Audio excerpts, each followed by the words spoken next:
Hello there, and we've got some pretty big events coming up in the next 2 months.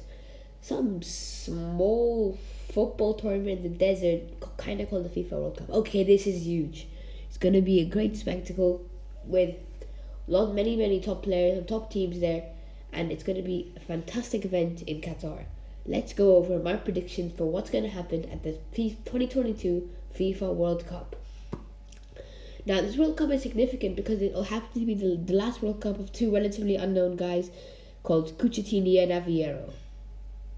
No, just kidding. These guys are Messi and Ronaldo, they're legends.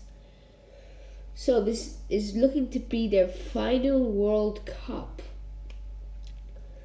Unless somehow they magically play until their 40s, which is looking unlikely. And yeah, it's going to be pretty special to say goodbye to the GOATs and see if they can win it. Now let's look at the groups. So in Group A, we have Qatar, Ecuador, Senegal, and the Netherlands.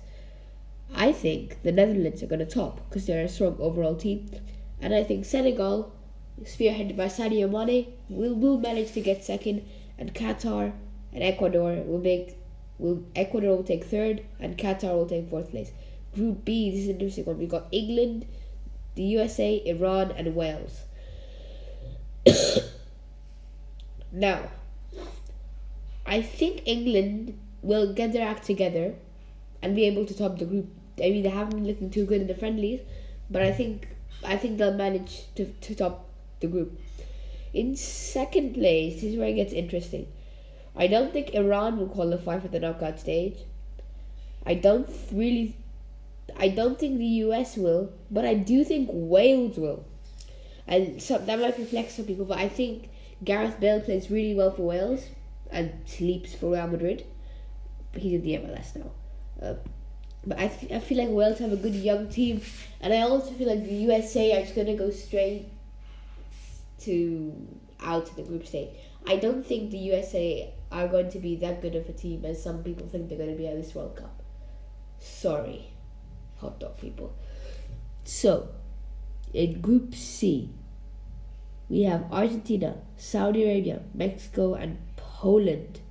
So, of course, this is the group which Messi is in. So, and we also have Robert Lewandowski in this group. So, I think Argentina will top the group, fairly obvious. I think Poland will scrape their way to the knockout stage, and Saudi Arabia and Mexico will miss out. Now, Group D, let's go through this nice and fast. France, Australia, Denmark, Tunisia. So I'd say Tunisia, Australia don't go through, but France and Denmark do go through. Simple as that. France. Oh, actually, we forgot about the World Cup curse.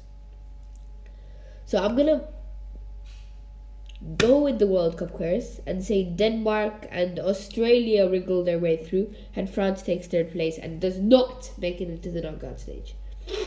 So Group E, we have a pretty big group here. Japan, Germany, Costa Rica, and Spain. I'd say Germany come out on top, Spain takes second, Japan third, and Costa Rica fourth. Group F, Belgium, Canada, Morocco, Croatia. I'd say Croatia top the group, which is majority will think Belgium will top the group. I'm going to go for Croatia because I think Belgium aren't as good of a squad as some people think they are. I mean, of course, they have a very strong midfield with De Bruyne and Tielemans, but I do think Croatia, Luka Modric is something else. Ooh, the Brazilians, Group G. Brazil, Serbia, Switzerland, and Cameroon. Brazil easily top the group. I'd give second place to Cameroon, third place to Serbia, and fourth to Switzerland. Group H, Cristiano Ronaldo's group, and we also look Son Heung-min, Edinson Cavani, and Thomas Partey. Okay, so Portugal topped the group. And this is kind of a difficult group to predict because you've got so many stars in this group. So I'd say Cristiano Ronaldo's Portugal topped the group, but who comes second? I mean, I feel like Uruguay have on paper the next best team, but their team is like pretty old by this point, isn't it? I mean, Suarez is 36. He's gone to play for Nacional in Uruguay. Cavani is turning 36 and he's just left Manchester United and joined Valencia in Spain. I mean, their two main stars are pretty old. But then again, they do have some really good talent coming through, especially Fede Valverde. and Facundo Palestri. So I think let's not rule Uruguay out just yet. But we do also have to watch out for Ghana and Korea. But I don't think, I mean, as good of a team Korea are, like the world-class player that Heung-min Son is, I don't think they'll be able to get into the knockout stage this time around. And I feel like Ghana, they don't have any big stars on the team, but I feel like Ghana is gonna do well. But Portugal and Uruguay, I'm gonna say Portugal first, but Uruguay just narrowly scraped second. By the edges of their seats scraped second. It's not gonna be an easy group stage for them, I don't think, because Ghana, Korea, and Portugal will not leave them alone. Now on to the juicy stuff, the knockout stage. So as we can see, this rather blurry thingy explaining the knockout stage. So let's start off with Group A. So as we decided who the groups, I'd say, so, oh my god, I can't read this at all. So, I'd say who goes through, so A1 versus B2. So we said B2 would be, I can't even see what flag that is. Wales, yeah. So we said, oh yeah, so the Netherlands versus Wales. I'm gonna throw a wild card and say Wales go through. Okay then. And then we have, where does B1 go? Oh god. Wait, yeah, that is that G1? Wait, no. Oh yeah, that is B1. Oh, apologies. So,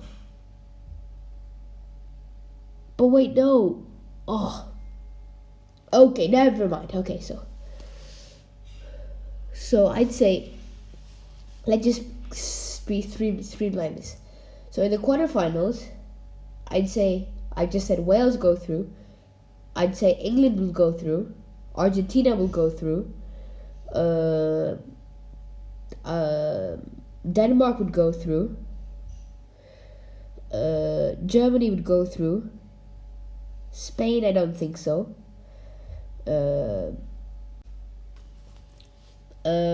Brazil will go through. And Portugal will go through. Wait, that leaves room for one more, I believe. So Belgium, yeah. So that's 8. So there are your 8 teams in the quarterfinals. Semifinals, who's going to be the final 4? Portugal, Argentina, Germany, and who's going to be the last one? Brazil. So, as unlikely as this is, I'm going to say, I'm not going to predict the final. So I'm just going to say either we're going to have a Portugal-Argentina final, which I think is going to go down to penalties, if that was to happen, the Messi versus Ronaldo finale. And I would say Portugal would win on penalties. But if we were to have, let's say, an Argentina-Germany final, Germany would win. If we were to have a Brazil-Portugal final, Brazil would win. If we were to have Brazil-Argentina final, Argentina would win. So yeah, that's the World Cup prediction. It's going to be completely wrong. But let's, see in the coming weeks and months. Thank you for watching. And that's my World Cup predictions. Best of luck to every team that does not start Harry Maguire looking as a new Gareth Southgate. Let's hope for a great tournament.